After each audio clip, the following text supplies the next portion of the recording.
welcome to SunnyRedemption Sailing, your bi-weekly-ish voyage for BS3 gaming news, as we celebrate the Xbox Showcase and gearseday Showcase and the Nintendo Direct. Lots of gaming news to cover. So, what were your impressions of the Xbox show? I thought it was probably the strongest one of the batch of shows that I watched, at least. I only really watched the major ones and just caught the highlights of the other ones. But like the only negative point I have on it is ending on Call of Duty. I think they've done that before. The way that they ended it with Call of Duty, I guess they already showed the campaign, so they couldn't really just show another campaign thing. But just showing DMZ, a mode that seemingly no one really cared about the first time around again and didn't look that interesting, at least to me, second time around. I don't know. That was the one thing where I was like, oh, maybe they could have found a stronger place to end this. I'm very cool to extraction shooters, as you know. Not very fond of DMZ either. I was already not particularly interested in Call of Duty, and this is not doing anything for me, and it just deflated the whole energy they had going, which was pretty strong throughout the rest of it. Pretty much everything they showed from top to bottom besides that, I thought, at least for the first party stuff and a decent chunk of the third party stuff, looked pretty solid. Some stuff that was pretty heavily rumored to be there. For me, the biggest third party stuff was probably Persona. Just I was about to ask you about that. Persona 4 revival and Persona 6 announcement. As slight as the announcement for Persona 6 was, I feel like a lot of people reacting with that's it maybe weren't there for the Persona 5 announcement, because that one was even less to go off of when they announced that game.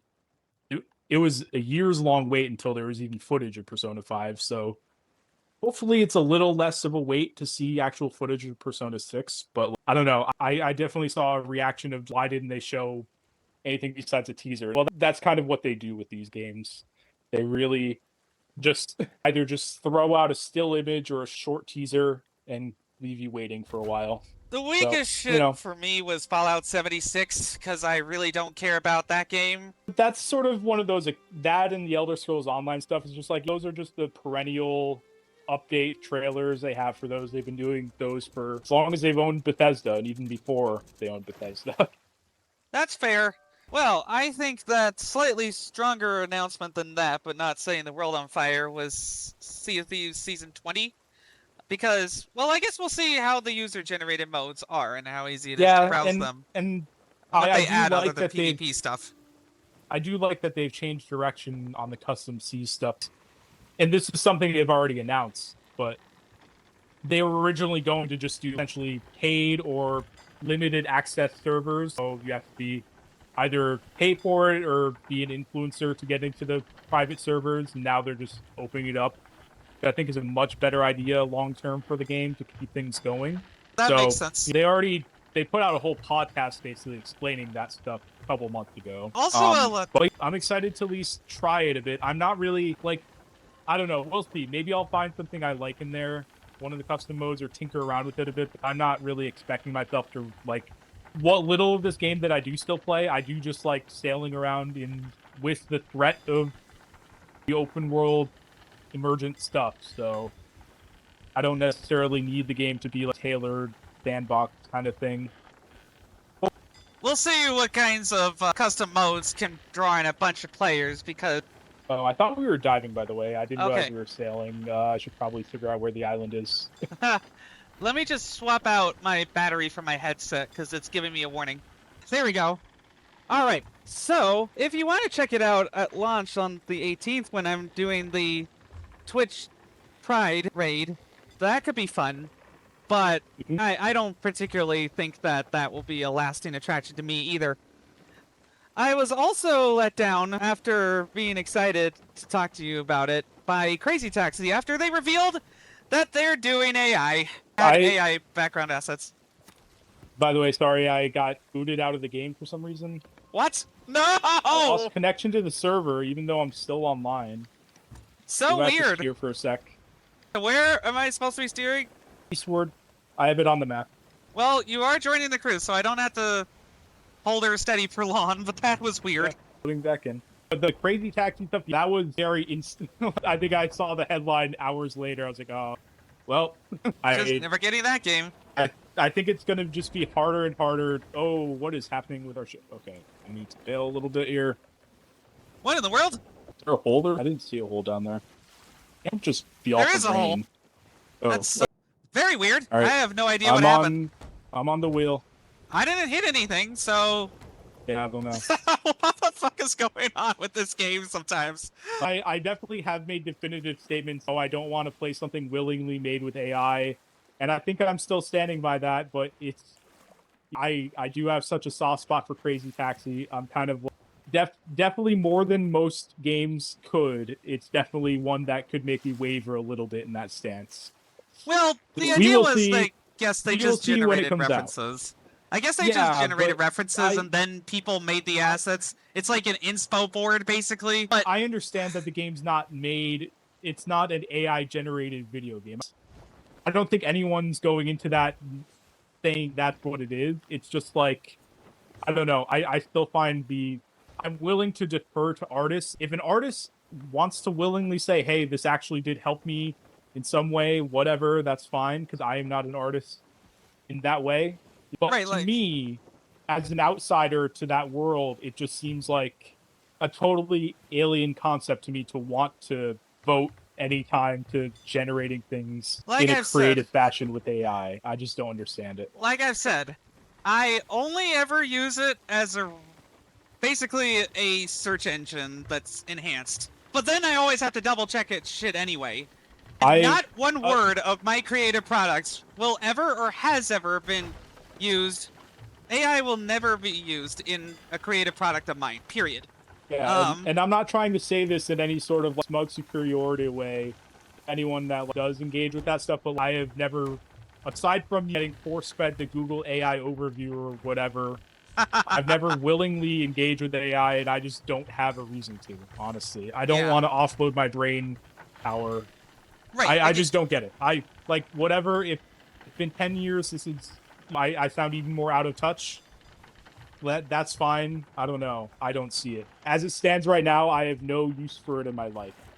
So it's like spell check to me. Sometimes spell check is useful for me, but I know enough to be able to overrule spell check. I don't give my brain to spell check. It's just another computer-y tool to me when used appropriately in that way. But no, it's not going to replace humans anytime soon. That being said, if Crazy Taxi does come out, don't be too surprised if I do a complete U-turn and decide to play it, is what I'm saying. It's okay, I get it. I'm gonna wait and see if people say, like, hey, the gameplay's good. I'm willing to forgo whatever sense of anti-AI feelings, sentiment that I have to at least try it and just, it's a monkey's paw situation for sure. But I'll probably check it out if it comes to Game Pass for free. I don't remember if they said I'd rather if it did. not. Probably not. Yeah, I don't think it was a Game Pass day one. But it's how this also has me a bit more worried for when Jet Set Radio gets announced, because I wonder if that's sort of following the same route. And that game is much more directly about arts, graffiti culture and stuff. So I don't know how you can square that and AI use. So that's an even worse poster child if they were to bring that out and have a generative AI disclaimer on it.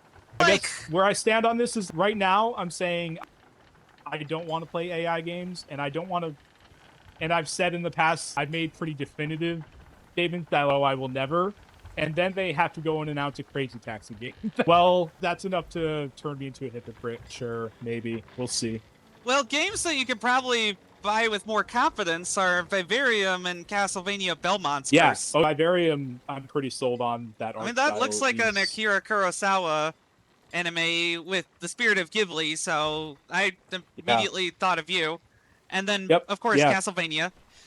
I'm the only thing that has me a little skittish on Castlevania is I didn't really care for Dead Cells, so I'm the developer's motion twin. I'm kind of, I trust that they get Castlevania well enough, because they did that whole DLC for Dead Cells that was Castlevania themed, so it's like clearly they're fans, and I hope they nail it, but I'm not entirely convinced yet. It's probably going to be something very similar to... I'm still excited for a new Castlevania. It's probably going to be very similar to Jujutsukaisen Rumble Survivathon. Just the bone of the same game as otherwise developed. I'm Yeah. very worried about the storm, so I'm going to stay on the ship and continue bailing if Oh. needed. I anchored the ship, so we at least won't spin around. Shouldn't be spending too long here anyways. There's just one chest to dig up. Should be pretty easy. Well, so in terms of compromises, I think that I don't think anything was generated with AI for Microsoft Flight Simulator 2024 and the America the Beautiful update with all the national parks and stuff. But well, and that this is the only way to visit the national parks without seeing Donald Trump's face on it on a parks pass and having that money diverted to whatever vanity project he has going, including the thief fight that is being sued. We'll see if that gets blocked. But anyway, it is connected to Bing, which is part of Microsoft's whole AI thing. So we're all part of the fruit of this poisonous tree by virtue of supporting Microsoft, their AI ambitions. The thing is, especially in the case of, for me with crazytaxi, like it's not a good feeling to acquiesce to this stuff, and I don't want to, but I don't know. And I don't want to sound so defeatist about it. Oh, they're pushing it down our throats so much that eventually everyone just gets used to it. I don't want to feel that way, but I feel like it's getting closer to feeling that way, where as much as I don't personally engage with it, it's just there more and more, unfortunately. If it ever gets to the point where every new game has it, then maybe I just exactly stick like with my backlog. I have thousands of games. I was going to go the opposite direction of, I don't want to be in a position where it's like every game is just using this. And the thing that I think some people were saying is like, well, crazytaxi was upfront about their use of it. I'm sure there's probably a lot of devs using this and just not disclosing it. Probably easy enough for artists in the early stages of conception, if they're really willing to use it, to just go, oh, it's just to generate some quote-unquote ideas and then go from there. I'm sure there have been plenty of undocumented uses of it. It's just, so some people were using that as an angle to say, well, at least crazytaxi disclosed their use of it. And I'm like, that's a very hollow gesture, I guess. It's like, well, they disclosed it. It doesn't make it any better. Well, unfortunately, as Asha is touting the return to Xbox, Microsoft's right hand is also beating up its left hand, because they just said that they're rethinking everything about Helix in order to try and make it more affordable and worthwhile when it does come. So a delay to 2030 is probably inevitable with this RAM crisis stuff. If we were getting close to the other side of all this shortages and price increases, I would say, of course, they're not going to delay it. But because it has been such a protracted thing that seems to be only getting worse, I think, because I have said before, oh, maybe they'll launch early, maybe they won't delay it, even despite this, but it just hasn't really let up. So at this point, I'm willing to say anything's on the table as far as whenever they want to put it out at whatever specs that they land on that are probably already well decided, unless they are going back to the drawing board in some way. I don't know. Besides, we really have only just started to get games that are phenomenal for this generation, that really take advantage of ray tracing and all that. Oh, hey, well, maybe the Iran war that drags on forever is gonna cause the entire world economy to collapse, and then people will just delay it for that reason. So I think that it's a high likelihood of a delayed launch from the usual 7 to 8 year cycle. Whatever plans they had a year or two ago are out the window at this point for any new hardware from pretty much anyone. I feel like the Switch 2 was the last one out the gate where they just had to launch at the time they launched, and now Valve seemingly just has Steam machines ready to go, whatever. At whatever price, probably $1,000 for a bare bones model. And I'm sure storage-wise. I'm sure their original plan, given when they announced it and how seemingly ready they seemed to be when they announced it, they seemed like they were ramping up to imminent launch when they announced it. And then it's like, oh, never mind, we're just going to be radio silent on this for months and months. Oh, by the way, I put down a voyage. Oh, sounds good. So before, I think some people were at least thinking maybe a Helix next year. Now I think that's way off the table. Now I think 2028's the early side. The earliest they could, and unlikely. That's both what I had the thought PS6 anyway and for Helix. earliest. Before any of this RAM stuff and all the chip shortages, I still was thinking it could be early, but now there's no way. But hey, Unless they're willing to launch it at like a high price and just get it out there and eventually hope to get a price cut. I don't know. I don't think that's the No, move. I don't think so either. But that's something they could theoretically do, and I wonder if that's something that Valve's hemming and hawing about at this point because they have to get their hardware out there. I'm sure that the PC gameplay stuff is adding extra cost, but they can't cut that exactly. So I wonder where they could really cut cost, even if the RAM crisis subsides.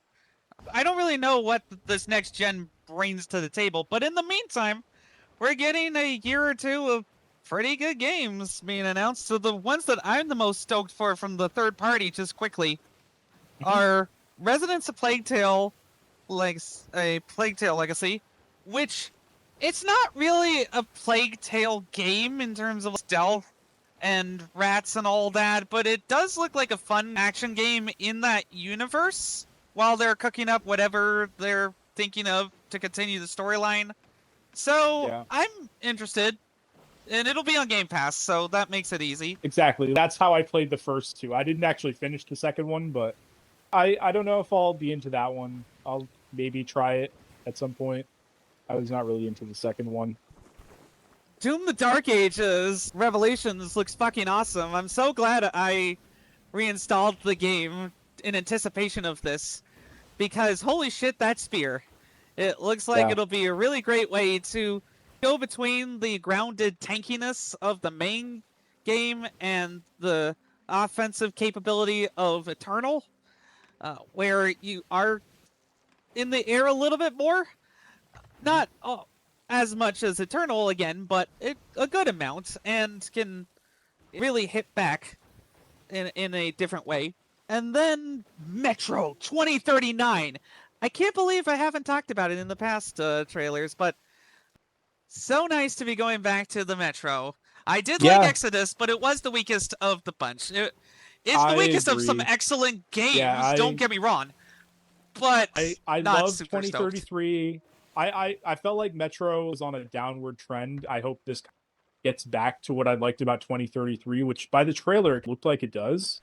Because I like Last Light, and then Exodus I dropped pretty quickly. I got more into the Nova Reich angle, which I'm really pleased by, and a more personal grudge between whoever the player character is and the new Führer type. Yeah. There was a Nazi faction before, but the war scattered them a whole bunch, and so to see them dominant is unfortunately very relevant with the rise of fascism. Yeah. So I am beyond excited for going back to basics a little bit in terms of the linearity with options. So I'm really excited for Halo for similar reasons. Wide linear gameplay, and of course the dark feeling and grittiness. Like in Exodus, I felt like a lot of the time I could just go around a lot of things. It was still hard in places, but this will be very nice. Let's see. I'm not a huge person for Persona, so I'll check out Persona 6 on Game Pass, but Persona 4 is probably, I don't know, I go between, I think if I had to rank the Persona games like 3, 4, and 5, I'd probably say it would go 3, 4, then 5, although 4 and 5 are a toss-up. So I'm very interested to see what they do with 4, and it's still my biggest shame that I haven't beaten Persona 3 Reload. I just picked a really bad time for that, because when that came out, I had just finished playthrough of the Xbox version of the portable version. Well, hey, at least all these reloads will actually include the fucking DLC this time. Exactly, and it also came out right around the time of Final Fantasy VII Rebirth, so I was like, well, I'm just going to play a game. I'm going to play Rebirth instead and save Reload for later in the year, and then Reload just fell by the wayside, unfortunately. I never got more than 10 hours in. So now, speaking of which, with all of these games coming out, especially big continuations of RPG series, I really need to finish the Xbox version of Persona or of Final Fantasy Rebirth now. Now I have a time limit to finish that because I'll end up playing Revelation on Xbox since they're all out on Xbox now. Oh, that sounds cool. I need to get power level my save data on Remake and Rebirth, get those out of the way because I'm decent way into Remake on Xbox, and I did buy Rebirth as well. So I'll get to those. Just the RPG renaissance continuing to foie gras your entire time. And same thing with Persona 4 Revival. Well, I need to... Now I really want to just get done with Persona 3 Reload before Revival comes out. Because, I don't know, it would feel wrong to me to play the Persona 4 Remake before finishing Persona 3 Remake. So now I have deadlines of early next year to beat those two. Although, if it comes down to it, I will just not finish Rebirth because I've already finished it on PS5. Well, that's the one I can drop. I see. But the third-party games that I'm the most excited about are what I'm going to call the Bioshock likes. Even though technically the term is immersive sim, I know, and there were immersive sims before Bioshock. Bioshock is the most influential immersive sim of all time, and it is inspiring these games, just like it did for Mouse PI. And these games are Magicians, The Devil's Deal, and valormortis. Holy shit! It's not just the Napoleon game; it's the zombie Napoleon apocalypse game, where I guess the Napoleonic Empire has been wrecked by all sorts of monsters, and Napoleon's "You will be the arm of my empire." Yes! Non regard enchante. Sorry. Well, if there was a historical empire I would serve, it would most certainly be Napoleon's, because the man rallied an entire nation again in 100 days after being exiled without a single shot being fired. That's how much riz he had. And I would absolutely kick arse for the Emperor in this steampunk game. And look, my whole steampunk fantasy universe was very much inspired by reading the Napoleon A Life biography. Getting to know the complexities of this man, how I would admire him and also be fearful of him, because he did terrible things.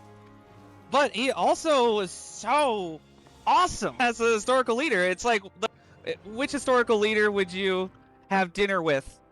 Hypothetical, that would absolutely be at the top of my list along with Abraham Lincoln and FDR. Magicians looks a little bit messy, but it still looks pretty good. At least from the trailer. They probably just wanted to cram in every possible element that you could see, and I'm sure the actual gameplay will be better paced. It's a classic hook. Deal with the devil. That's what happened with Cuphead, which is getting us a proper sequel that I don't think they showed footage of. And then then the Master System game. That I'm very excited for. I was surprised some headlines were calling it an NES throwback. No, Mighty Cuphead Adventure. That is a Master System game if I've ever seen one. Including the whole only from Studio MDHR sort of thing. With that ad, I was like, well, I've never had nostalgia for that era, but that's absolutely the era they're referencing. So that's cool for people who enjoy that. Hopefully that'll be one Cuphead thing I actually freaking finished if I still haven't beaten Cuphead. Let's just kill these guys and then I guess we're leaving? Yep, I put a voyage down just now. So the other thing from the Xbox show I thought was going to be leading into some sort of backwards compatibility announcement, but the translucent green controller and system. I thought those look cool. And if Series X's still retail for $500, or they had some sort of trade-in program to get one for trade in your Series X and get one for $100, I would consider getting that translucent green Xbox. It looks really cool. Under the circumstances you mentioned, absolutely. If there's $100, I'm going to be getting that controller as long as I can. If it's not too limited edition, but they both look great. I'm happy to see them sort of embracing original Xbox aesthetics more. That's definitely where a lot of my nostalgia lies, is going over to my rich friend's house to play his original Xbox. It is a bit of a letdown that they didn't announce backwards compatibility, because I believe they did that for E3 2015 and the crowd went absolutely nuts. Exactly. Like, they showed that very early 2000s looking bedroom or whatever. Oh, here we go, more backwards compatible stuff, and then very quickly is it's just hardware. Cool looking hardware, but I would much rather have had like old games to play. If they are But doing that's this fine. anytime soon, then maybe they time it with the launch of Helix to really say, look, all of your games are coming. Or, hey, they still have the actual 25th anniversary in November. So that's true. Who knows, they indeed. could time it. They could just be looking for the timing. Or, hey, Game Awards is right after that too. But hey, Still speaking of who knows, of places to announce it. Speaking of who knows, unfortunately, there's definitely some confusion about exclusives. It's about the same amount of exclusives that PlayStation announced between Wolverine and God of War Lao Fei. We now have Gears of War and Clockwork Revolution, which now has to carry a lot of expectations, but that game looks fucking awesome. So I'm sure it hopefully will be a Dishonored game that I actually finish, because the Dishonored games were very persnickety. I'm sorry. I really tried to get into them, but the forced moral choices forcing you to not kill people to get the good ending, and then just the terrible input latency put me off of them. And then I tried, what was the time loop one? I don't even remember. Loop? Yes, thanks. That's how forgettable it was. I did enjoy a lot of my time with Deathloop, but I didn't finish it because of being railroaded into very specific paths to do things. So hopefully there's a lot more Bioshock flexibility. This really is the year of the Bioshock, isn't it? Yeah. Can we just get Bioshock 4 already? But anyway, having them be having that and E-Day be Xbox console exclusive is really cool. Hey, here's a reason to get an Xbox. I just hope they stick with whatever direction they choose. I hope they just stick with it with some consistency. I understand they said multiplayer focused games are still going to be multi-platform. Oh, don't forget to vote for The Voyage, by the way. Oh. I guess that's fine. I think if them and Sony both want to stick with that tack, well, Sony probably won't, but because they're leaning away from their multiplayer focus. But if they want to multiplayer focused games they do have are still multi-platform. Yes, they just put out Marathon on Xbox. Which, so by the way, did you decide on that? Yeah, I ended up playing a little more, and it was fine, but I just have too much else going on with games right now to really devote time to such a high skill barrier. I would have to. I did play with you. Pretty much, I did several successful extractions, so it wasn't even so much a skill issue sort of thing. It was just like I'm having fun. I'm having some fun with this, and I'm getting used to the structure and everything. I don't know if I feel like devoting much time to this right now. So I did uninstall it after the free thing. That's fine. I'm done with it too. In part because you're not playing it, in part because of the people yelling skill issue at me. There were a couple of constructive comments relating to my sharing of the last stream of Marathon. But people were like, oh, you should have just comprehended this or the other thing. It was really annoying. The UI is really annoying. I have trouble with parsing messy UIs due to neurodivergence. Chill. But actually, I was told that it was you who had it wrong with the change over to the Dire Marsh kit because, well, I guess we could have just done fine if we both had the new caloric kit. But the thing is that Sponsored Survival was in the Dire Marsh, so I thought we had to do the Dire Marsh kit. And it's like this kind of thing that turns off players. So I don't know if I even had that kit either. Anytime people say skill issue, it just drives me nuts. Because here's the thing. Maybe I did have a skill issue. Maybe you did have a skill issue. Not everybody is going to immediately comprehend every game. But it's also on the developers to try and make it as clear as fucking possible. And literally no other co-op mode in the history of video games I've ever experienced has been this annoying to try and get into. So, I'm not going to bother, because there are too many games to play. I'm sorry to all the Bungie developers who are probably going to lose their jobs if this does fail, but I owe you nothing. after I bought this game and it did not meet my expectations. Not anymore. After you kill Destiny 2 and have fans begging for Destiny 3 to no avail, I'm sorry, Bungie, we're over. I'm not even gonna bother to finish the stuff in Destiny 2 that I already had going, because what's the point, really, of any of it? At least we can enjoy the glory days again with Halo Campaign Evolved. I thought that looked much better than last time they showed it. Going off just the new stuff, the new additions to the sandbox. I'm very interested to see. I don't know. I didn't really, because I only watched through it once. I saw all the roots and stuff in there, but I'm not sure if they showed them in the old campaign levels or if like new enemies and weapons are just going to be in new campaign levels. I wonder if they're going to retrofit that stuff into the old levels or not. It should fit pretty well into the Halo sandbox. It's not like I'm just curious. No, it's just I wonder if they are going to be doing that, especially with the new weapons. That seems like a tough thing to do, because the original Halo, I think, excellent weapon balance. That's what really makes that game sing when you're playing it. Well, we will be sure to play it when it launches, and so please be sure to like this video, hit the bell, and subscribe for more SunnyRedemption Sailing, your bi-weekly-ish voyage for BSV gaming news. But anyway, speaking of games I'm stoked for, Gearseday. Oh, I thought that had a really strong showing too. I'm one of the people who is relatively invested in the Gears story and has always wanted to see that time actually in game form, because there has been books and stuff around it, but I thought that looked great. I have no complaints with what they showed.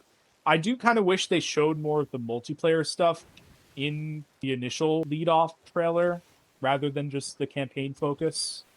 I think a lot of the multiplayer, the 12-player horde thing looks really interesting.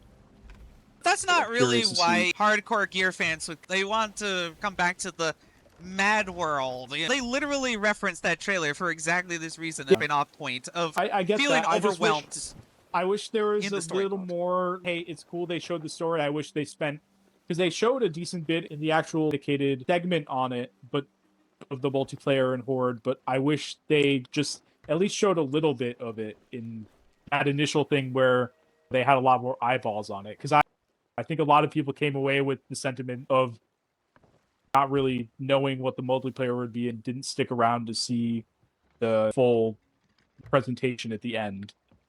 I'll of course play like they horde, but I wonder, I don't know if they mentioned even traditional horde or if it's just going to be the 12-player, more like raid mode looking thing. But I'm not super invested in being wall-banged by shotgun nerds again, so I guess we'll see when it comes out. You know? I always love Gears multiplayer, so I will be in for that. It's interesting. I forget, Gears 5, I think, was still 5v5. I want to say Gears Ultimate was 4v4, or there was some Gears game that was 4v4, but they did say that E-Day, I believe, is 4v4, so that'll be interesting, I guess.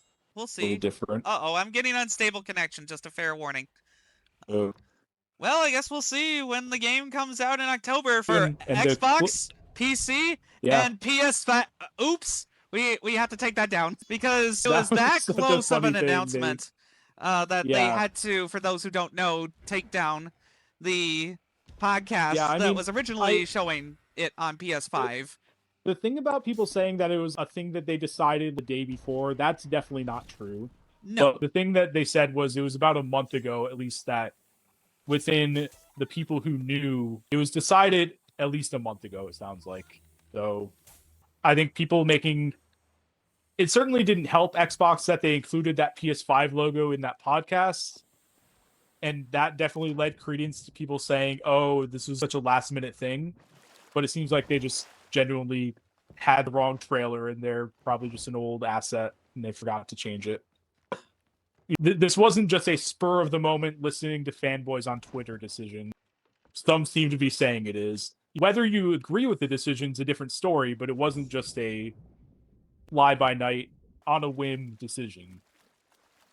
This was definitely something that was planned for PS5 under the old regime, but now we're going to get the PS5 version of gearseday as a cameo character in Toy Story 5 as one of the abandoned Yeah. toys because So, it was like, very complete. It was feature complete and oh, I'm sure, everything, yeah. and it's sitting on a hard drive waiting to be released at some point, but It'll probably never. it'll join the PS3 version of Gears 3.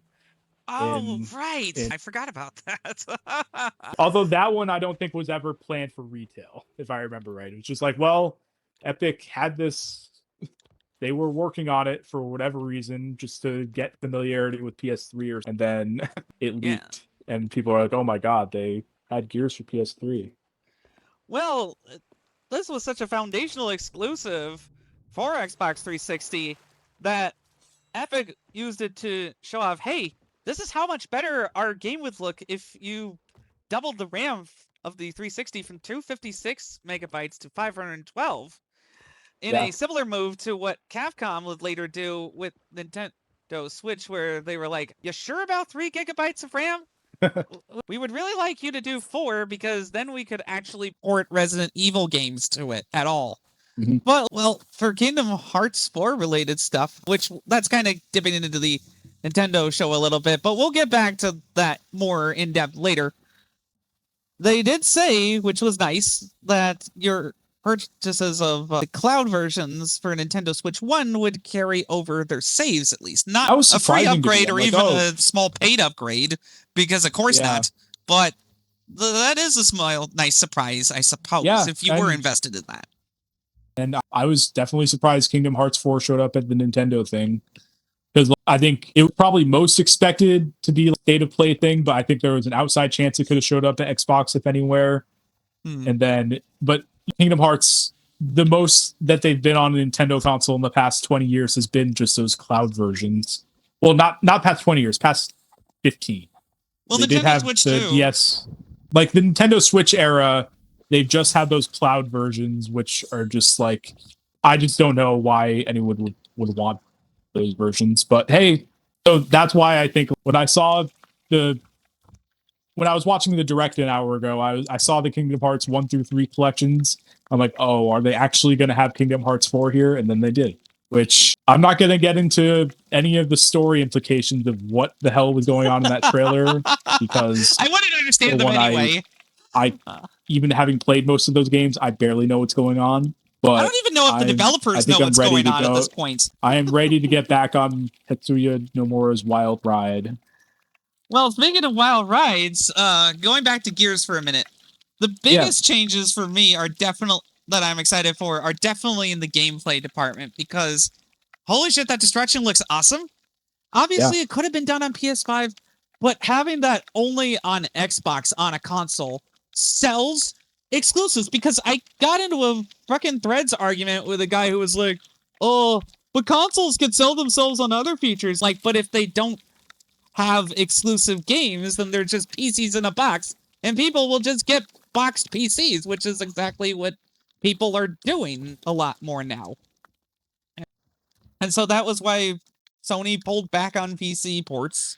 Obviously, part of it was also Helix. But anyway, the point is, like, Forza Horizon 6 sold Xbox consoles. It was a little bit of an uptick in the UK, which was one of Xbox's home markets to begin with, and it didn't change the landscape dramatically in a few weeks, but the fact that it proved to cause an uptick at all still shows that even though in theory it would be nice to have multi-platform everything, in order to have multiple platforms in the first place, you have to have attractive games. I'm sorry, it's the truth.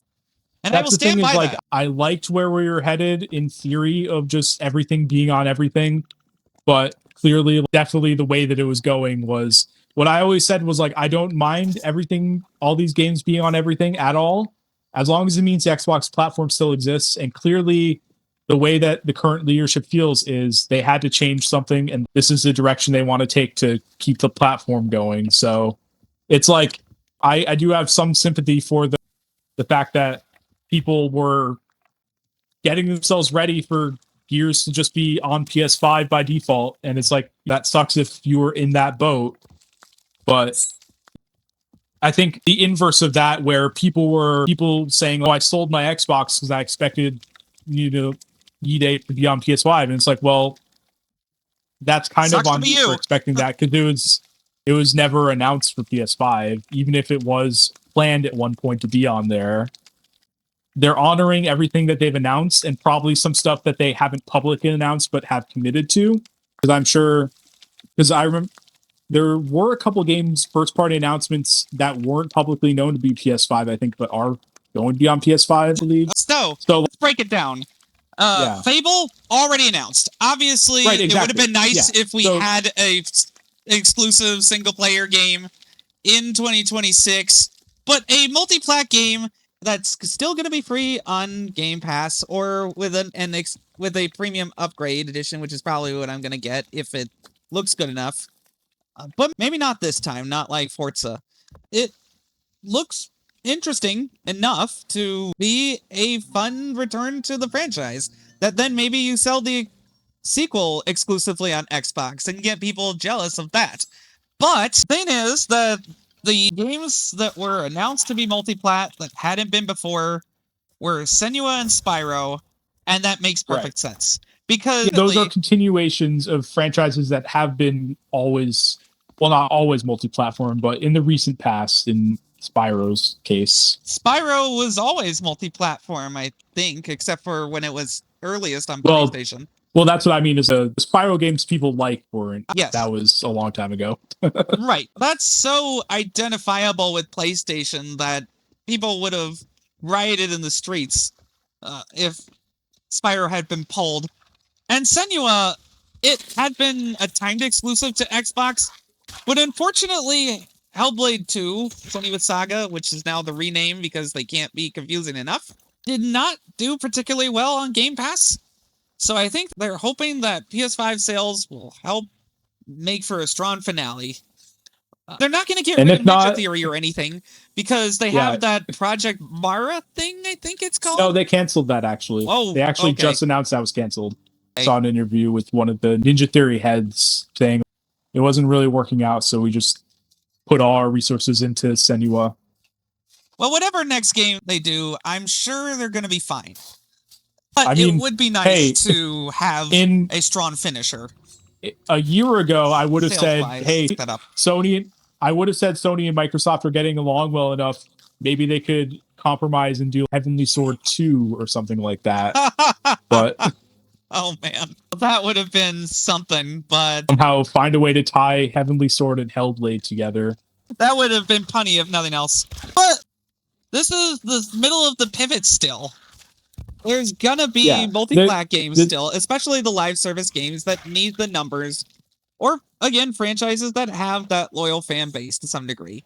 Of course, there's a fucking double standard there because Sony can pull some shit like making Control Resonant exclusive for 2 whole days, and people are fine with that because the mainstream journalists love to suck off Sony a lot. And let them bully us about having no games for an entire generation. And then when we tried to get games, suddenly Xbox was the bad guy. But, of course, they're both billion-dollar corporations, so whoever wins, we somewhat lose, to some degree, in some way. It's just that Microsoft is not on the ascendant swing yet, so they haven't had the opportunity to act arrogant about it yet. Sony is. State of Decay, also the State of Decay State of Decay 3 was the most confusing one because it had never been on PlayStation at all. I double-checked, but no, it's always been an exclusive. However, I think that since they want full lobbies, they decided that this is one of those multiplayer focus games that they want to put out on multiplat. I don't hate that, especially if it means that IP gets more eyeballs. And I think in State of Decay's case, I think that could have been one where it's been in development long enough. Maybe a couple of years ago when the multi-plat pivot was starting, they were like, hey, this is going to go to PS5 too, and maybe commit.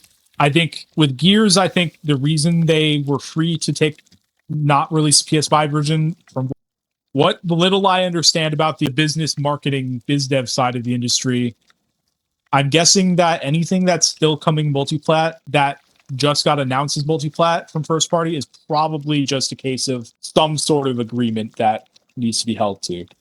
I think Gears just probably wasn't beholden to whatever that was. And that's how that and Clockwork Revolution, because it seems like so random and arbitrary, but I think there has to be a business reason behind it. Well, Clockwork Revolution, it really shows off a lot of different systems all working together very seamlessly, including the time travel. So that is the marketing angle. And Gears is such a core Xbox franchise that it really was a play for the hardcore. And then other franchises that fans don't care as much about, as per a Kotaku article. Totally, I can see them still, even after this, doing multi-plat for those. It's still a bit of the case-by-case basis, but I would prefer... I do think they really should just pick a direction. I know they still are harping on about, oh, it's going to be game by game. I just don't... I think there should be a clearer delineation. Well, the clearer delineation is the one that I've been advocating for a fucking year, which is single player is exclusive, multiplayer is not. But then you get into a case of, well, then why is Gears exclusive? Because a lot of people come to Gears for multiplayer. But that's not the main draw, as I mentioned. It's the story. I guess, but then, and I don't know. It's exclusive for so long. And also, Gears of... Oh, man, I burnt the shit out of my snake. But anyway, also Gears War Reloaded, when they ported that, did not set the world on fire. Probably in part because it just wasn't as worth it as the others. When Gears War Reloaded happened originally on Xbox One, it came with the entire rest of the series for free on backwards compatibility. That made the $40 purchase price more than worth it for me. Especially because I then ran through all the campaigns with Carlos. And I'm super stoked to do that with you. That's the main draw, is the co-op. And that really does not have a history on PS5. And even for the multiplayer, there's going to be more than enough core Gears players to make that work on Xbox. Not Forza Horizon 6 numbers, but numbers enough to justify keeping that from PlayStation players who don't really have an attachment to the series anyway, and yet still making them jealous because, holy shit, this game is so cool. And it's still not nearly as anti-consumer as people have been ranting about on echo chambers, like the guy I debated on Threads. Because if you really care, you can just get it on PC, which is expensive and inconsistent, which is why most people won't. Or if you're really hard up for money anyway, then just try Game Pass Ultimate and cloud stream it. It's gonna suck and be inconsistent, but that's the middle ground that a console occupies. It's performant enough and does graphics well enough. You know, that's where it's always been. There's an ancient skeleton. If you can help me with it. Oh, nice. Oh, I got it. Never mind. That was easy. Well, hey, we both got ancient coins, so... I got 114. I think they're supposed to be easy when you actually hit them. The problem then becomes actually doing it, because I do think they run away pretty quickly normally, but right on top of them, so that was not bad at all. I heard the rattling sound and just got to it. I would never have guessed, so keen ears there, buddy. Well, let's see. So overall, the Xbox Showcase has been the strongest out of those for multiple years in a row. The thing is, I think this is the first year in a long time where, like, I thought every showcase was pretty good. There wasn't really a dull one in the bunch. But there were a ton of announcements the main Game four. Pass. The four that I really actually watched in full were Sony, Summer Game Fest, the Jeff Keighley show, and then Xbox and Nintendo. And all four of those I thought were like solid B to B pluses at the least. I think I'd have to give the Xbox Showcase a B+, just because there were a couple of filler games that I wasn't really interested in. Join Us could be fun, I guess, but we'll see.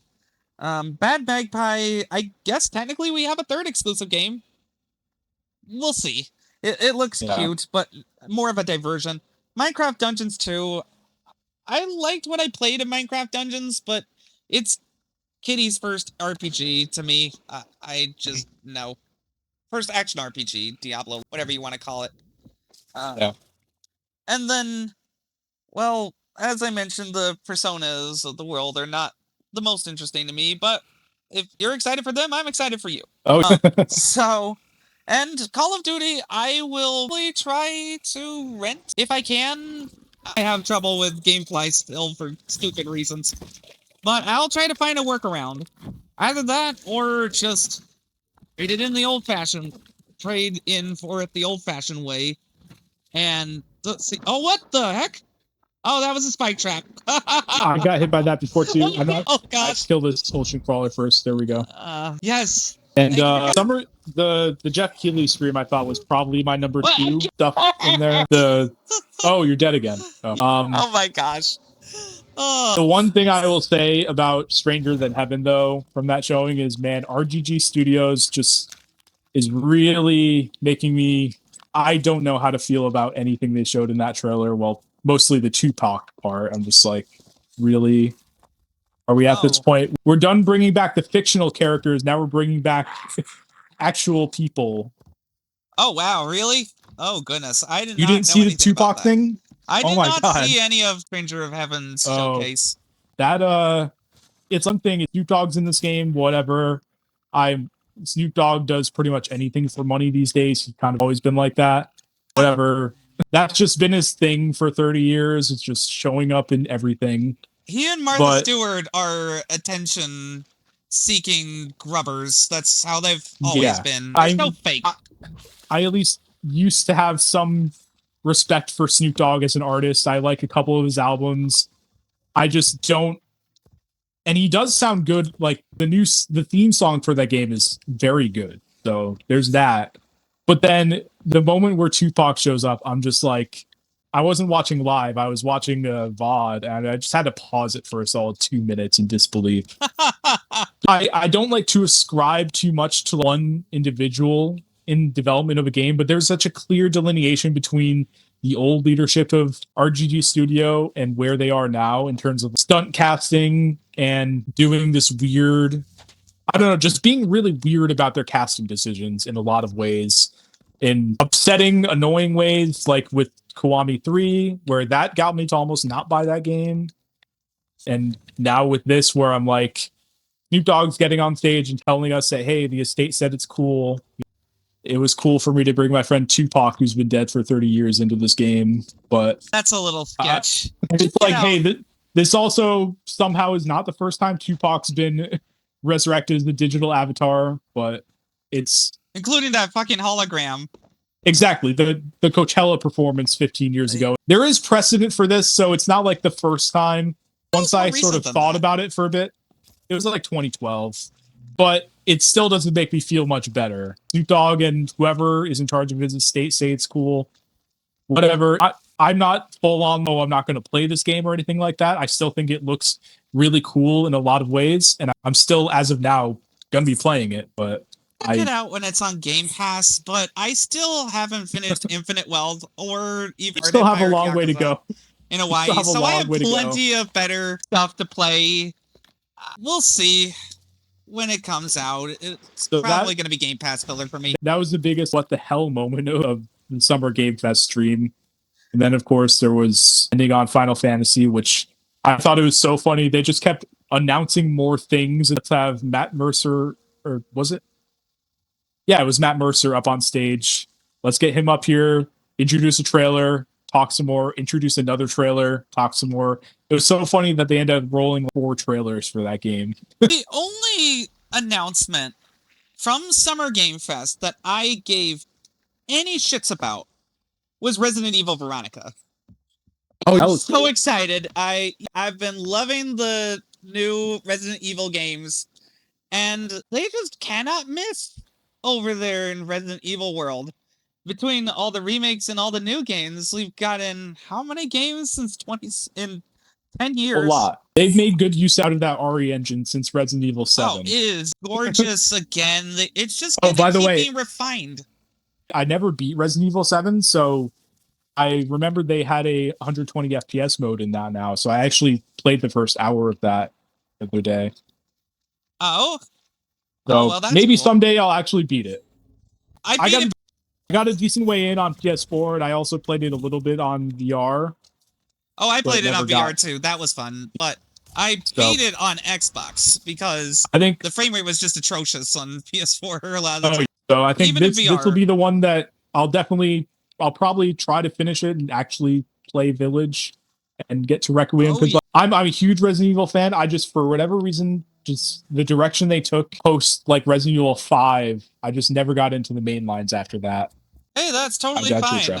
I don't know if I'll have a ton of tips for you on Village and before that Biohazard, but the thing is that now they have the third-person modes as well, so you can play them more classically.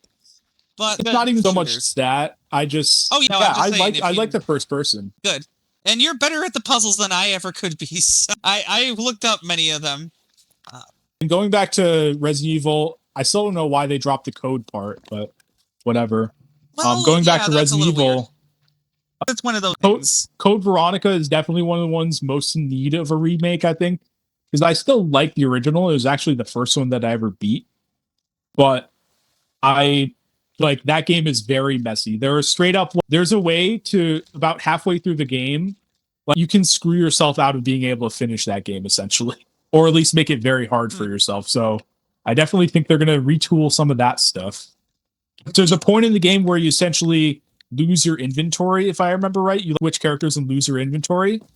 And if you don't have enough stuff to bring over to that new character, when you do get your inventory back, you're put in an almost unwinnable boss fight on like a plane.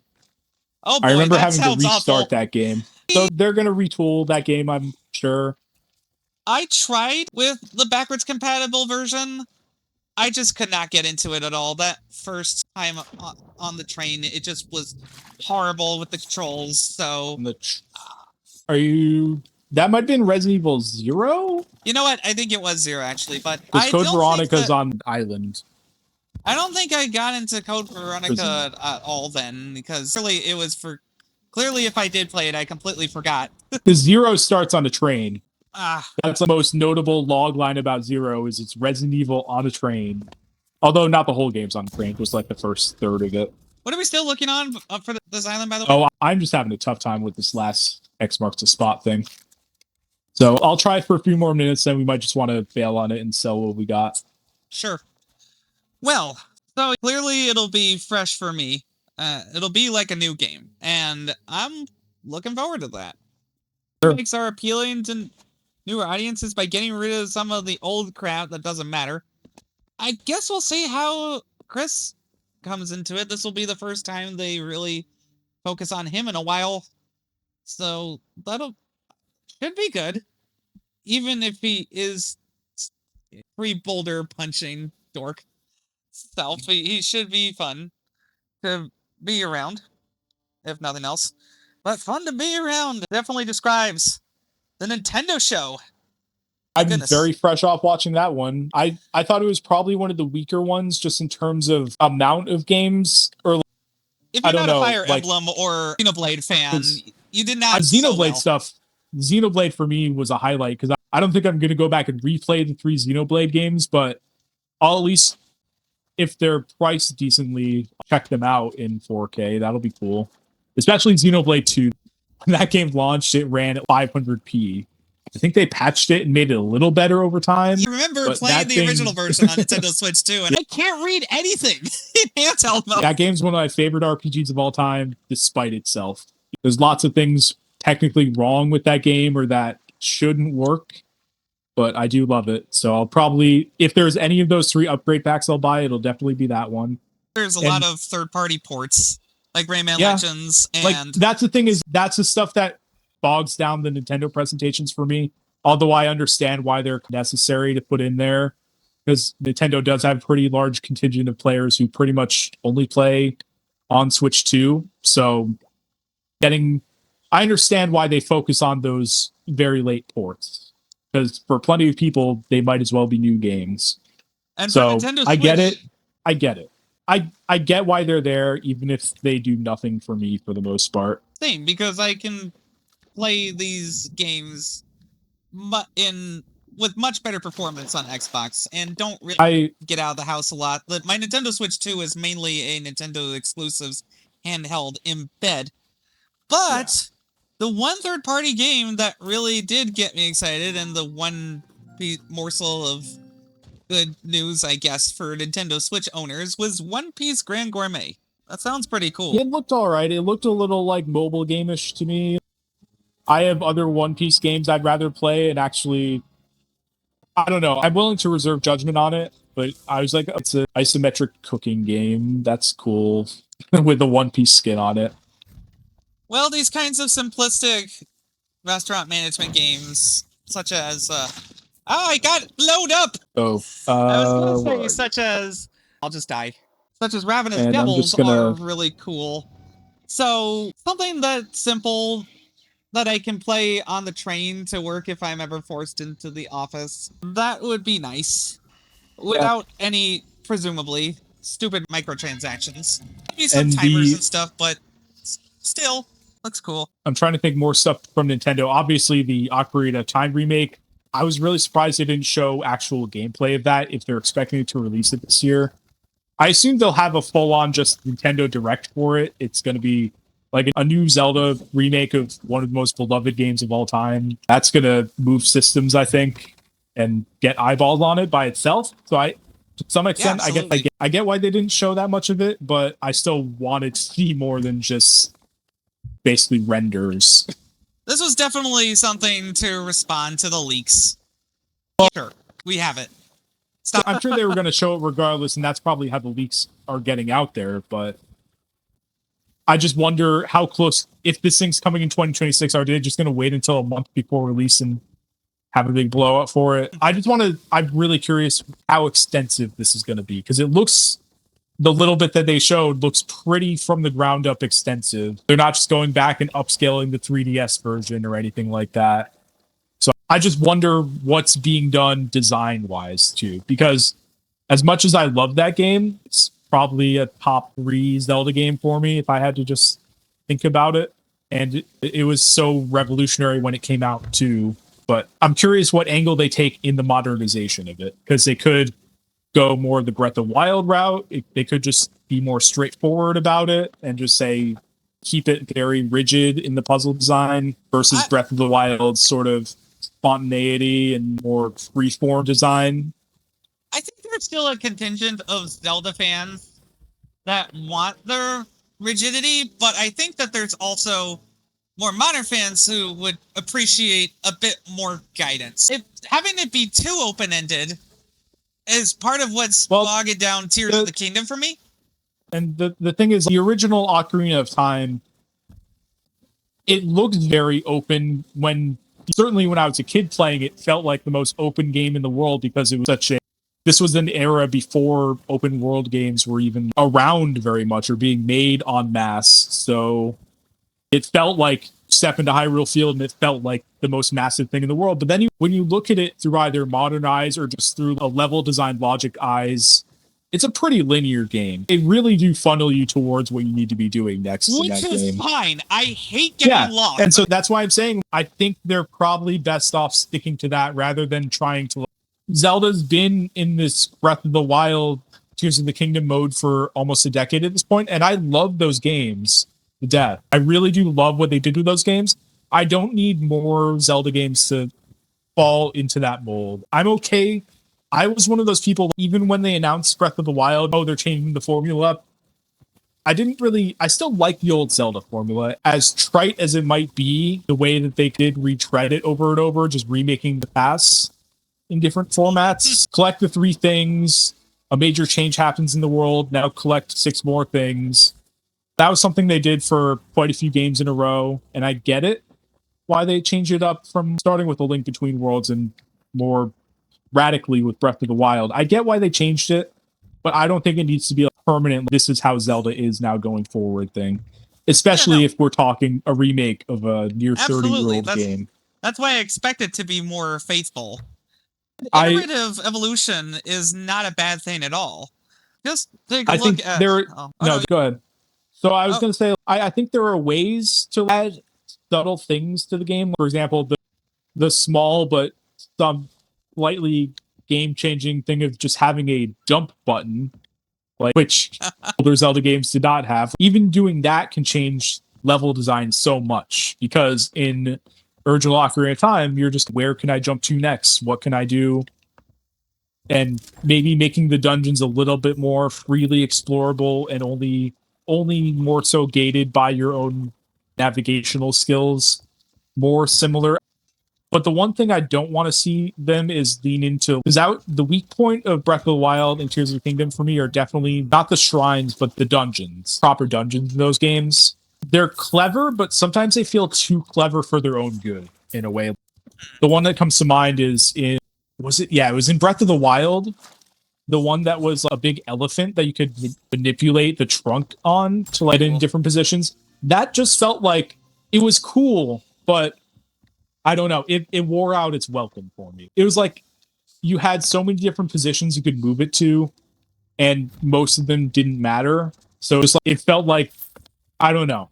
It was one design wise. It was like they gave the player a lot of freedom, and I can appreciate that, but I think for Zelda, I tend to prefer more tailored, here's the puzzle, figure it out sort of mentality in a lot of ways. The shrines were a good middle ground of that, I think, where they did have some parts where you really just had to use the tools available to you, and a lot of them had multiple solutions, and it was cool seeing people's creative solutions. But I don't need every puzzle in that game to be that open-ended. Exactly, because then you get confused, and that happens to me a lot with Zelda puzzles that are open-ended. And ones that are linear too, to be fair, because I suck at puzzles, but... for me, it's not so much about getting confused, it's more about, I don't know, the first few times that you solve a puzzle in a very out-of-the-box manner, it's cool. But then, I don't know, like, by the time I was done with the shrines in Breath of the Wild and Tears of the Kingdom, I don't know. It just felt like there was a little too much in the way of just strewn about stuff without, not that there wasn't thought put into it, but more that they put stuff in places and then it was a lot more player, like, I don't know. It felt a little too make your own fun to me for what I want from Zelda. Some more sandboxy games, I like that. And I did like the building in Tears of the Kingdom. I hated the building in Tears of the Kingdom. Way too clunky. But even again, on the Switch 2. I made some cool vehicles, but at the end of the day, a lot of the time, for actually getting to places, I ended up having one or two main vehicles, and the rest of them were very situational. So, well, I don't again, know. I expect it to be closer to how the game originally was when it comes to the puzzle and level design. I don't expect them to start adding vehicle building into Ocarina of Time or anything. No. Just fly your airship around Hyrule Field. But hey, speaking of flying, my top 3 games of the show were, in order from least to most hype, Nintendo Switch Sports Resort. When is that coming out again? Because if it comes out in August... I think it's later. I think it's like the fall, I believe. That probably isn't happening for me then. It is really cool. The only time I thought it was cool. Justify playing it. The only time I could really justify playing it would be in August/early September when I'm in Cape Cod for Labor Day weekend and a friend's wedding. You don't really get a lot of time to play together. My sister was over for golf with your friends for a little bit, and maybe at some point we'll do Wii Play again, but that's like, they're just so busy. It's very hard to get everybody together for a Nintendo game even. So yeah, it looked cool. It is very cool though. So it is my top 3 of the show. I'm just clamoring like halfway to getting me 2 new Pilot Wings, and that would be great. So it's like at least have the prop plane in there. So it's like it can add some very Pilot Wings exploration or mini games into there. I would be down for that. They did have that open world in Wii Sports Resort. So but they fleshed it out more in the 3DS Pilot Wings game with Wuhu Island. So I hope they lean more into that. Oh, okay. I see what you mean. Yeah. I really love that last Pilot Wings game. It's been 15 years. If that's interesting, then maybe I get it on sale. And the skateboarding stuff looked cool too. For whenever you do have enough people for that. It's just not going to be something I get right away. Of course, there's Splatoon Raiders. I still need to finish the campaign of Splatoon 3, but this feels more like an extended co-op campaign with AI. Yeah, I definitely feel like this feels like a sort of expand-alone kind of thing where I could have been DLC for 3. Yeah, And that's perfect, actually. I'm not the right person to really have an opinion on this because I really don't care for the Splatoon campaigns. Like, I played through them all just out of, like, obligation. So, all right, well, I played 100 hours of multiplayer. Let me at least play the 5 hours of the campaign. But I've never cared for single player in Splatoon. So well, Splatoon 3 has the best one of the bunch, so I'm really looking forward to this one. I need to get the Splatoon anyway. So, that was the second game of the show, and then also excited for Pokepi DLC, but I just don't have much of an opinion on it just because I really have not been able to put much time into Pokepia. Even though I bought it sight unseen, which, like, gotta do that. But it's nice that there's free DLC and that there's an expansion pass well into next year. So there's not going to be a lack of things to do in this game at all. Even if I don't buy the expansion pass. Perfect for me. The top game of the show, though, is obviously Star Fox. I have not managed to play the demo yet, but I'm super excited about that because it looks really cool.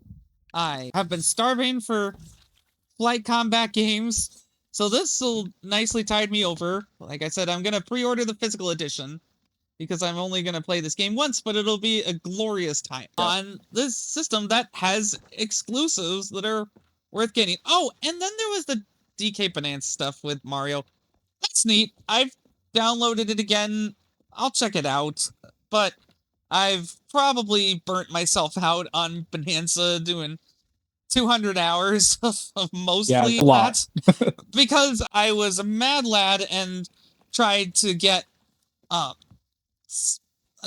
level 7 of every layer and only managed for 3 of them, which I was like, okay, you know what, I can't possibly do that for the other ones. And that was with my self-imposed limitation of not using bonanzas at all. So we'll have to see how the Mario power-ups come into play over the next, like, months, rolled out slowly. It's a little weird, but hey. Yeah. It's the live service Donkey Kong game. I'm just accepting that, and it'll still be fun. It'll be fun to go back into. Overall, a pretty good summer game fest. I feel like. Best one since, like, E died, for sure. Like, I think they've been mostly getting stronger and stronger. Like, sort of kind of slowly building back up to eventually it's just going to be E3 again at some point without the ESA's involvement, I guess. But with King Keeley, which, you know me, I have mixed opinions on him. I have more faith in him than the ESA at large, so that's fine. There are worse people that could have been at the helm of this whole thing, so. That's fair. Couple more quick things from just the various shows that I was kind of about is that new Platinum Teenage Mutant Ninja Turtles game getting announced was very fortuitous timing for me because I literally, so the day before I was at a retro game store and I bought the previous Platinum TMNT game for 360. Ooh, is that backwards compatible? It's an Xbox One version. It was an Xbox One version, but the discs for that are much harder to come by. Oh, I don't think I ever bought it digitally. I remember renting that at Redbox for $3. Yeah, the Xbox One version goes for like $40, but I found the 360 version basically in a bargain bin at a retro store near me for like bucks. So is that the usual one? I'll buy this that you go to, or a couple around that. Okay. I was just kind of in diving, and I was like, "Oh, I've never seen this game in here. I guess I'll buy it." I played the Xbox One version at some point, but I didn't think it was very good. But for $10, I guess I'll try the 360 version. So then the next day, or I think it was a day or two later, like after a decade, Platinum's working on Ninja Turtles again. That's funny. Yeah, we didn't get much in the way of gameplay, so I'll have to see how it actually is. But I sent it off to from Billy, who's a huge Teenage Mutant Ninja Turtles fan, because The Last Ronin is definitely one of the most well-appreciated stories in the comics by fans. Especially fans like him. So that was made after the split, but like came back together, I think. I don't remember exactly how that I don't know either. I'm I'll not have to a look it Ninja up Turtles and buff. we'll probably do some overlay text for the audience. But Yeah. what I've I mean, really I still had more to go on, but that's okay. No, you Yeah, go. You go. also, that new Fumito Ueda game, the Shadow of Colossus guy, I'm definitely interested in that. And it's going to be multi-platform too, which is new for him. What's called Project Robot. What's it called now? I still think of it in my mind as Project Robot. Well, let me look that up. I'm also looking it up. Gen Atlas. Oh. Yeah. It looks pretty phenomenal. A little bit that they showed. I have at least faith in him. Because I didn't really like The Last Guardian, but that was a decade ago. So there's got a 2 out of 3 average for me. So I'm definitely interested in that. And hey, he said he doesn't use AI. Yeah. So that's yeah, the very niche one, but because it was relegated to the sizzle reel on the Nintendo show, but Tales of Eternia remastered. Like the Tales series is just getting remaster after remaster. Like every 6 months at this point, they're putting out a new remaster. It's crazy. They're really committed to this, and they're finally remastering one that actually needs to be remastered because it hasn't been released since the PS1, I believe. Wow. Like the second or third Tales game, and it was a PS1 game in 90s. So it's just re-released Tales of Berseria, which was a 2017 PS4 game that you could still buy. So it's really didn't see why they were going back to that one, but now they're actually going back to one that needs a re-release. So I'm excited for that. Because that's, again, one of the Tales games I haven't touched yet. So there's very few of those left. Cool. It was one of those ones where I was like, why are they showing this in a sizzle reel? I'm very happy it was announced because it was a surprise for me. But it was funny that it was just tossed off in a 15-second montage. Yeah, I'm happy for you, bud. It looks like you're really eating good on the RPGs. Oh, and meanwhile, I mean, seems like, correct me if I'm wrong, but the new Fire Emblem has very Disgaea-like gameplay. I didn't really... With the isometric and tactics. Well, and that's very surface level because I played Disgaea on the Switch ago. I haven't played a Disgaea game in probably 15 years, so I can't speak that much to it, and I'm really not a huge Fire Emblem fan. I played plenty of them, but barely finished any. There's something going on there, at least from the surface. It looks a little more interesting to me than Fire Emblem Engage did. I didn't even try Fire Emblem Engage. So, I don't know. I'm definitely on the fence on that one. Because I've given Fire Emblem plenty of shots throughout the years since the initial GBA games that came to the West. Obviously, it's been around much longer than that, but it just wasn't in the West for the whole 90s. But I could see myself giving it a shot, but it's not something I'm looking forward to.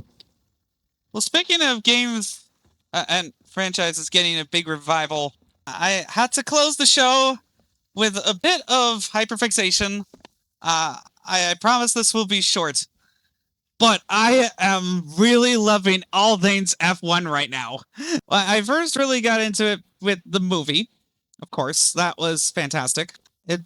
Fantastic reason to get Apple TV in the first place. I don't know if you've seen it there, now that you have Apple TV. I had Apple TV for a bit. I haven't had it in a bit. Just subscribed for a couple months to watch Severance and Orbis and a couple other things. Well, I'm really making good use out of the year between the movie, which was very good, Formula 1 Drive to Survive, which finally helped me familiarize with several of the people there, and most especially, let me see, Lewis Hamilton, who is apparently dating Kim Kardashian, so that was interesting to find out, and is really good, and usually a sportsman-like person. And then Kimi frickin' Antonelli. This guy is a wonderkind. He's 19 and he just won the Monaco Grand Prix. He had a pretty sizable lead over Lewis Hamilton until the race was forced to be stopped because the section of turn 19 was ripped up and debris was everywhere. So then after the 10-minute restart, they put everybody back in formation, and he still won with a sizable lead. There were other just jaw-dropping moments, like engine was doing terribly, and what's his name? I always mess it up because he's Dutch. Max Verstappen, literally his engine just gave out 1 second in, and he was completely unable to race, which was shocking to me. 6 people got disqualified. There were 3 penalties for speeding out of the pit because the pit is fairly short. And it was an amazing live race to start watching these on Apple TV now that I finally had a way to do so that wasn't clunky as fuck. Because I had tried to do that before, but now I'm thinking of taking my mom to the F1 arcade on Sunday for Barcelona, because that'll be like a nice diner experience with simulators that we could have fun in. And, of course, watching the race with other people who are really into it could be really fun for me. But what's really cemented it for me is F1 25. If you have the time at all, we should play this on one of our off days, because I don't imagine that I'd be able to play it while talking about gaming news. Yeah. It's very intense, but the new point campaign is really cool because I'm really liking the new racer, Callie Mayer, that shakes up the dynamic between the two boys from the past couple of games. And they have F1 scenarios. It runs at a silky smooth 120 on the Series X. Though when I recently played it, it was on my parents' TV, so naturally I couldn't take advantage. I'm really excited to get back into that way. It has split races, so you can play even if you're just over. I believe anyway. I have to double check, but I think it. Yeah, no, it does. And it looks gorgeous. Racing is really tight. Like, one thing I say about Forza Horizon 6 is that sometimes the controls are not the tightest compared to the past games for some reason. It certainly doesn't help that there's been, in recording well, but it definitely doesn't feel as pin sharp as I remember when Forza Horizon 2 sold me on an Xbox One like an exclusive. So Xbox is having a pretty strong year overall. Yeah, real quick, have you been playing much of Horizon 6? Because I actually just got to Legend Island the other day. Not that much, that's for sure. Okay. Yeah, I mean, do that many races, to be honest. Like, I was just a lot of the open world stuff, and that really gets you there quick, especially like the photography stuff up very fast. So I maybe did half of all the races and managed to finish the wristbands. So like you can do a lot of the ancillary stuff and get there without even racing very much. I'm waiting to even do the Mech My Day event because I know it'll then open up a bunch more events, and I'm trying to clean up the map as much as possible and did seasonal stuff. Yeah, I've also got the seasonal stuff too. That's I don't know how I'm not maxing, but some of it is too hard. Like this stuff, I think I'll probably do the same I did with Horizon 5, where I stick with it for a couple, cycles and then kind of trail off. Now I'm just having a good time with it. Like it's enough variety to really keep me going. Enough cars. Like I always try to cycle on my cars every few races, try new stuff out, different tunings. Well, the main place where I've been playing games other than that and F1 is Steam. Just downloaded old school RuneScape and got through the tutorial and had all those nostalgic feels. I don't know if I'll play it enough to get a membership again, but at least now I don't have to beg my mom for it. Though back then it was $99, and now inflation has come for that too. Oh, I hadn't even considered that. Yeah, that's tough to swallow. $14.99 a month is a bit tough unless you're really into this game, this quick adventure from the 90s. The other games I've been trying include, let's see, on Steam. Oh wait, installed. Well, I've downloaded 1666 Amsterdam Prologue and want to check that out. Oh yeah, that's the new Distillet game. Yeah, that looks pretty cool. I just got Last Man Sitting now that it's fully released, and I'll see how that is. I did like the demo, as you know. I also really in the Yerba Buena demo. That's where it's going to be an Xbox. Yeah, I think it is an Xbox. And the only thing is that I just have so many games to play on Xbox, and this way I can do like mouse control for puzzle related. But yeah, so you're basically you're an NPC who can now shift items in the game world. It's hard to explain. I'll put up my gameplay once I do that so other people can see that. But then there's Machina, which I also got. That's the SteamWorld Dig-like game with claymation. That's really cool. A cute little game called Tamagotchi, where there's little browser goats. I haven't tried that yet, but because most of my Steam playtime was in old school RuneScape when I had time. Yeah. But then Killer just released. Oh, it did. I didn't miss that out. Yeah, the fact that first-person shooter makes me even more excited to try it. I'm basically going to really plow into all of these games after this, before editing the video. But I also still have a lot to try out for on all platforms. I'm gonna slow down with the game buying after this, even though this fall is looking totally stacked. Yeah, I'm not even. I'm not the September release calendar yet. I don't even know how I'm gonna prioritize it, how I'm gonna clone myself so I can play all the games. Yeah, there's a lot. And I'm just trying to it was with the first 3 showcases, and then like the Nintendo show had several more things to like. Oh god, I do want to play that, but it has to come out in the late September to mid October time frame. And I can't even imagine how much I'll be able to tackle while finally getting writer's block for the second draft of my steampunk fantasy novel, The Wind Empress in Their Majesty's Service. The city map for it that I did by hand that I can show people. The commissions that I've gotten for the totally not just the steampunk AT-AT, I promise. Empress with darkness powers. So lots of and 3 podcasts, which I am scaling back production-wise, but still are going to take a lot of time, especially with the research for the Byzantine Empire stuff. So it's going to be a pretty busy year, entertainment-wise, for the both of us. But when are you possibly available next? Let me think. So I'm actually off. I might be off Thursday. I'm busy tomorrow. Tomorrow's the NBA anyway, so. Oh yeah, that's right. Heartbreaking last night. Yeah, I know that because I fell asleep, but yeah. You know, you did president on that one. And to be fair, I had been up since 2 a.m. So. Oh yeah, you were actually doing out around with your passed time. Out around 9. Yeah. Let me think. I'm off Friday. No, I'm working Friday, but then I would say Friday night, but maybe don't count on it yet because I'm not sure.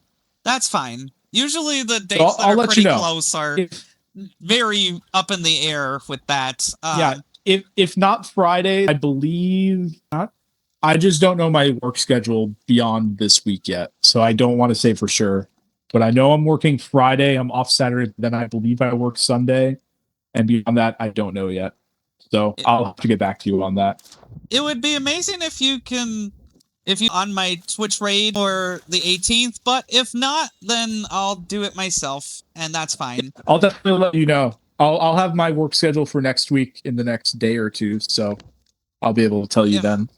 If not, if you are available, I'll probably play Pragmata before that. I still need to plow through more of that game. It's fantastic. Might end up being my game of the year, actually, the way this is going. Yeah.